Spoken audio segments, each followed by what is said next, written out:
But let it be said that though we are turning over the highest leadership of the party to the next generation, our present generation, and even the generation before me in our 17-year-old party have much to contribute. The shoulders, the backbone will be the party stalwarts who have been there with us all these years.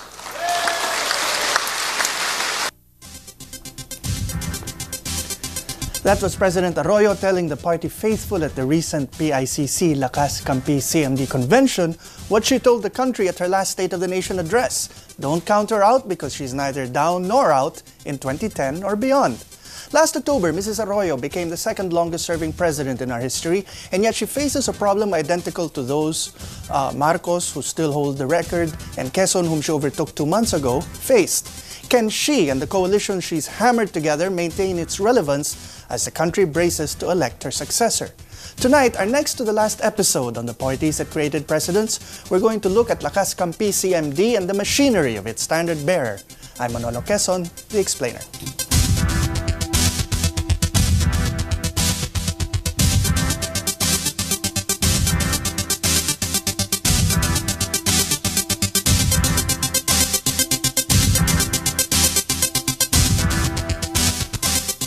Whether it's Raul Gonzalez, Prospero Nograles, or Salde Ampatuan, the leading lights of the Lakas Kampi that gathered at the PICC to formalize the nomination of Gilbert Teodoro Jr. are first and foremost provincial kingpins whose unity has been forged over the 9 years and counting of the present dispensation. The President formally handed over party leadership and beamed as her party's anointed tandem made their debut.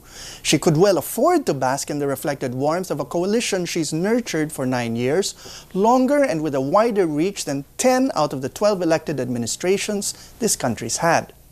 There's something about Asian politics that's conducive to super parties like Lakas Kampi, and it may have something to do with the dynamics of the generally peaceful independence campaigns of countries like ours and India. In India, for example, the Party of Independence, the Congress Party, held on to power for generations. Another example is UNMO in Malaysia, which serves as an inspiration for virtual one-party dominance going on 2 generations now by a cozy and unbeatable parliamentary majority. From 1907 to 1935, the Nacionalista Party never lost a majority in the legislature, and during Quezon's Commonwealth starting in 1935, he established one-party rule to the extent that by 1938, the Nacionalista Party had 100% of the seats in the National Assembly and unbeatable dominance in virtually every province.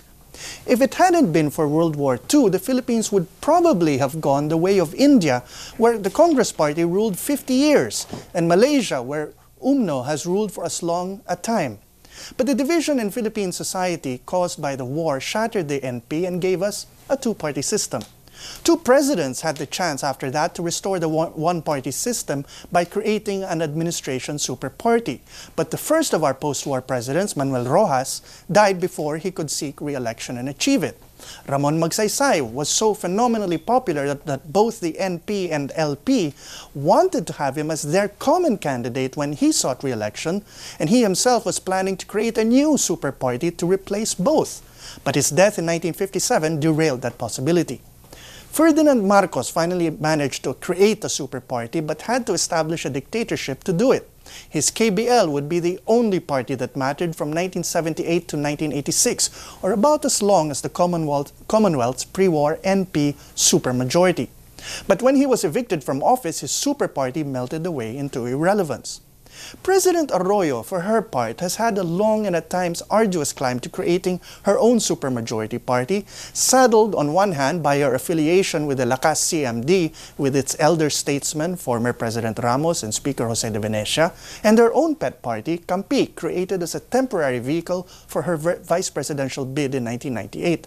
The coronation of her coalition's anointed tandem last November was only made possible because of the President's hammering out the merger of Lakas and Kampi and the creation, in turn, of Lakas Kampi CMD, something that ought to have been accomplished much sooner. Among the problems hounding the administration coalition was the question of who would be appropriate as the president's anointed successor. The vice president was the obvious choice, but he hemmed, hawed, and blinked his way to irrelevance. At the same time, other administration allies like Bayani Fernando, who bragged about being a Lakas original, insisted he be given consideration, and the party had to go through the motions of putting him on par with the president's obvious choice, Defense Secretary Gilbert Teodoro Jr. But the political clock was ticking, and in the end, the president's allies from Lakas and Campi ganged up to push the process forward, declaring themselves solidly behind Teodoro. And the leadership found itself stampeded by its provincial kingpins on one hand and receiving word from the president on the other, leaving the elders little room for maneuver. For example, Prospero Pichay, when I interviewed him on Ricky Carandang's show, had to shrug helplessly when I asked him if anyone doubted the result of the party directorate's meeting. The president had spoken, he said, and true enough, Teodoro was it. This left the problem of a running mate, and party morale began to sag as it seemed even those who initially wanted the nomination, like Interior Secretary Ronaldo Puno, dropped out having seen the writing on the wall politically. Puno's brother is supposed to have privately said his brothers know Don Quixote and that if the surveys showed dim chances, he'd bow out, which he did. What followed was a series of ill-fated flirtations as Teodoro was set up with promising running mates like the widely admired Gwen Garcia of Cebu, but like Vilma Santos, Garcia eventually didn't nibble at the vice presidential bait. In the end, matinee idol Edu Manzano was chosen as the VP candidate in a move widely understood to mean he'd serve as Teodoro's interpreter and barker to the masses. But we have to step back at this point to take a look at the party that selected both men. It begins with the man on the rightmost in this picture. He's Raul Manglapus, eloquent, honest, principled, and quixotic, who was fed up with the post-war two-party system and wanted a more ideologically grounded centrist party to replace them.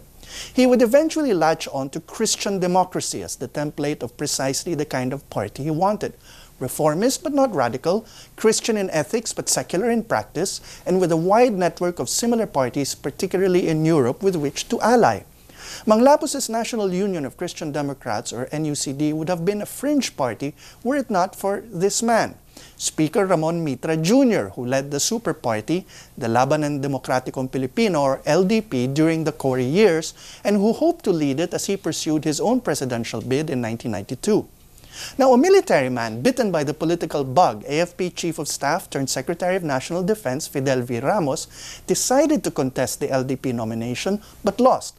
He bolted the LDP, and Manglapus, with an established though small party, joined forces with FVR's political vehicle, Lakas Tao, and so was Lakas NUCD, later Lakas CMD, born.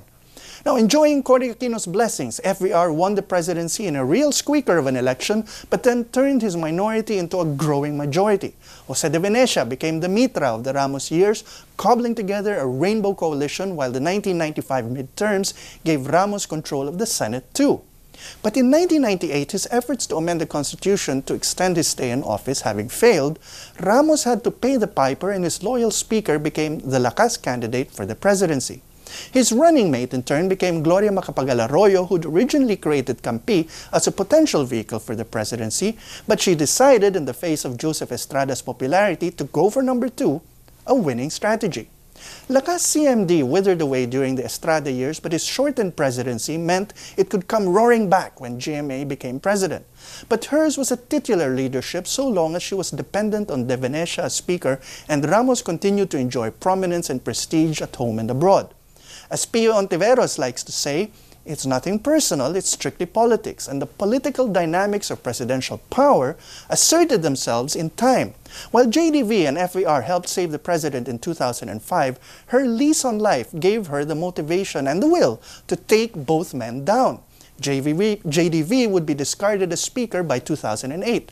FVR, after saving the president, was subjected to a humiliating exhibition of impotence even earlier in 2006, when it was time to pay the price for his saving her the previous year.